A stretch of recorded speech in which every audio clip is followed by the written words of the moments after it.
మోకాళ్ల నొప్పులు, gas, gut health వంటి సర్వ రోగాలకు నివారణి అరుణ యోగా ఆముదం. నమస్తే సార్. నమస్తే అండి. నా పేరు doctor Sai Ravishankar, HOD senior consultant cardiologist, Aster prime hospital. చాలా రోజుల నుంచి మనం చూస్తూ ఉన్నాము, చిన్న వయసులోనే చాలామందికి హార్ట్ ప్రాబ్లమ్స్, హార్ట్ బ్రేక్స్ కానీ ఇవన్నీ జరుగుతూ ఉన్నాయి. సో చాలామంది ఏంటంటే మాకు తెలియదు, ఎప్పుడు కూడా మా ఫ్యామిలీలో ఎవరికి కూడా ఎలాంటి గుండెకి సంబంధించిన ఇబ్బందులు లేవు, మాకు సడన్గా వచ్చింది అనేసి చెప్తూ ఉంటారు. సో ఇలాంటి వాళ్ళకి మనం ఏమైనా సూచనలు ఇవ్వడానికి ఏమైనా ఉందా? మీకు సంబంధించి ఏదైనా హెల్త్ ఇష్యూ ఉంటే ముందుగానే దాన్ని కనుక్కోవడానికి మీకు కొన్ని లక్షణాలు ఇవి కనిపిస్తాయి అని చెప్పడానికి ఏమైనా ఉందా సార్? కరెక్ట్. చాలామంది మా దగ్గరికి వస్తుంటారు ఏంటంటే ముందు నుంచి హార్ట్ అటాక్ లేదు, మాకు అసలు లక్షణాలు లేవు, ఫస్ట్ టైం. హార్ట్ అటాక్ ఎప్పుడు ఫస్ట్ టైమే వస్తుంది. రెండోసారి హార్ట్ అటాక్ ఏది వచ్చిందో అది వేరే విషయం. ఫస్ట్ టైం ఎవరికి ఎంతమందికి వచ్చిందో ఫస్ట్ టైమే వస్తుంది heart attack. So heart attack ఎవరికి వస్తుందో ఇవాళ రేపు మేము ముందు అనుకున్నాం అంటే హార్ట్ అటాక్ 45 years తర్వాత వస్తుందని. ఇప్పుడు మేము చూసింది ఏంటంటే 18 ఏళ్ళ దగ్గర నుంచి హార్ట్ అటాక్ రిస్క్ పెరిగిపోతున్నది. 18 years అంటే ఇంజనీరింగ్ ఫస్ట్ ఇయర్ 17 years నుంచి మేము నా లైఫ్లో అట్లీస్ట్ ముగ్గురికి నేను 17 years హార్ట్ అటాక్కి చూసి స్టంట్ కూడా వేసాం. సో 17 years నుంచి వాళ్ళకి. సో ముఖ్యమైన ప్రాబ్లం అవుతున్నది ఇక్కడ పేషెంట్కి ఏంటి రిస్క్ ఫ్యాక్టర్స్ ఉన్నాయా లేదా ఫస్ట్ తెలుసుకోవాలి. అది మీ చేతిలో ఉన్నది. రిస్క్ ఫ్యాక్టర్స్ ఏంటి? సపోజ్ పేషెంట్ మెంటల్ స్ట్రెస్ ఉన్నారా లేదా, డైట్ అండ్ ఎక్సర్సైజ్ ప్రాపర్గా మెయింటైన్ చేస్తున్నారా లేదా. సో డైట్ అంటే హెల్దీ డైట్ తీసుకుంటున్నారా, ప్రాపర్ ఎక్సర్సైజ్ చేసుకుంటున్నారా, ఆల్మోస్ట్ 45 minutes పర్ డే చేస్తున్నారా, నిద్రపోతున్నారా ప్రాపర్గా లేదా. దీంతో సాయం పేషెంట్కి బీపీ, షుగర్, కొలెస్ట్రాల్ ఉన్నదా లేదా. సో చాలామంది అనుకుంటారు నాకు 22 years నాకు బీపీ ఉన్నది. కొంచెం మందికి మేము చూస్తుంటే బీపీ వాళ్ళకి 200 దాకా బీపీ ఉంటున్నారు. So BP, sugar, cholesterol routine checkup ఒక్కసారి అయితే బేస్ లైన్లో చేయించుకోవాలి. ఎనీ పర్సన్ మోర్ దెన్ 25 yearsలో ఖచ్చితంగా చేయించుకోవాలి, ఒక్కసారి చేయించుకోవాలి. దానివల్ల మీకు తెలుస్తుంది ఏంటంటే మీకు బీపీ ఉన్నదా, షుగర్ ఉన్నదా, కొలెస్ట్రాల్ ఉన్నదా. ఇవన్నీ కాకుండా మీరు లైఫ్ స్టైల్ కొంచెం చేంజ్ చేసుకోవాలి.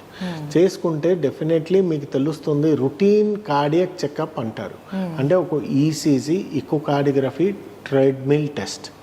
ట్రెడ్మిల్ టెస్ట్లో మాకు ఒక ఐడియా వచ్చేస్తుంది, ఎస్ పేషెంట్కి కొంచెం ఉన్నదా లేదా, అట్లీస్ట్ 100 రాపోయినా 50% ఐడియా వచ్చేస్తుంది పేషెంట్కి ఉన్నదా లేదా. ఈసీజీ నార్మల్లో ఉన్నా కూడా పేషెంట్కి 3 బ్లాక్లు ఉన్న పరిస్థితులు కూడా ఉన్నాయి. సో ఈకోలో కూడా నార్మల్ ఉండి కూడా పేషెంట్కి 3 బ్లాక్లు ఉన్న పరిస్థితులు కూడా ఉన్నాయి. సో ఈసీజీ నార్మల్లో ఉన్నదని మీకేం లేదు.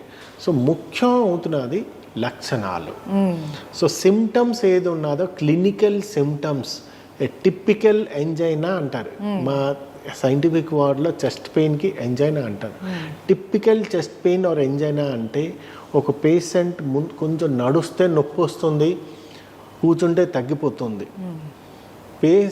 చాలా మటుకు వెళ్ళిపోయింటే వాళ్ళు సెల్ఫ్ డయాగ్నోసిస్ చేసి వాళ్ళు ఓన్గా మెడిసిన్ షాప్ వెళ్ళి వాళ్ళ ఎసిడిటీ టాబ్లెట్లు ఏదో ఒకటి వేసుకొని ఆర్ గూగుల్ డాక్టర్కి వాళ్ళు చూసుకొని వాళ్ళే సెల్ఫ్ ట్రీట్మెంట్ చేసుకొని ఒక స్టేజ్ దాకా వాళ్ళు తెస్తారు.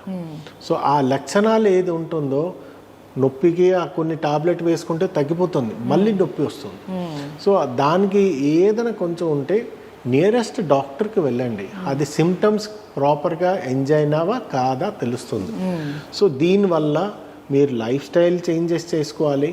మీకు బీపీ, షుగర్ ఉన్నదా లేదా చెకప్ చేయించుకోవాలి. ఈసీజీ, ఇకోకార్డియోగ్రఫీ అండ్ టీఎంటీ వల్ల చేయించుకోవాలి.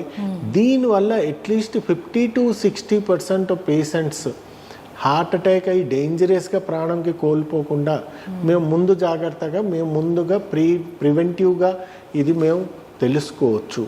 సో ఎనీ పర్సన్ లక్షణాలే రాకలే, మీకు చెస్ట్ పెయిన్ రాకలే, బ్రెత్లెస్నెస్ రాకలే, రొటీన్ కార్డియాక్ చెకప్ ఏడాదికి ఒకసారి చేయించుకుంటే మోర్ దెన్ 35 కొంచెం risk factor.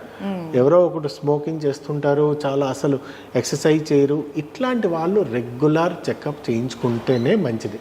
So regular checkup చేయించుకుంటే మీకు బయటపడుతుంది హార్ట్లో ప్రాబ్లం ఉన్నదా, షుగర్ ఉన్నదా, కొలెస్ట్రాల్ ఉన్నదా, బీపీ ఉన్నదా, దానికి మీరు ట్రీట్మెంట్ చేయించుకుంటే బెటర్. అండ్ సార్ ఇంకొకటి, చాలామంది నిద్ర సరిగ్గా పోకపోవడం వల్ల కూడా హార్ట్ ప్రాబ్లమ్స్ వస్తాయని అంటారు, అది నిజమేనా సార్? ఖచ్చితంగా నిజం, 100% నిజం. ఒక పర్సన్కి నిద్ర ఎంత, మీరు ఫుడ్ ఎంత ఇంపార్టెంటో నిద్ర కూడా అంతే ఇంపార్టెంట్. ఫుడ్ లేకుండా మీరు ఎట్లా బ్రతకలేరో, మంచినీళ్ళు లేకుండా ఎట్లా బ్రతకలేరో, నిద్ర కూడా ఖచ్చితంగా కావాలి. బాడీ 24 గంటలు పని చేయదు, దానికి కూడా కొంచెం రెస్ట్ కావాలి.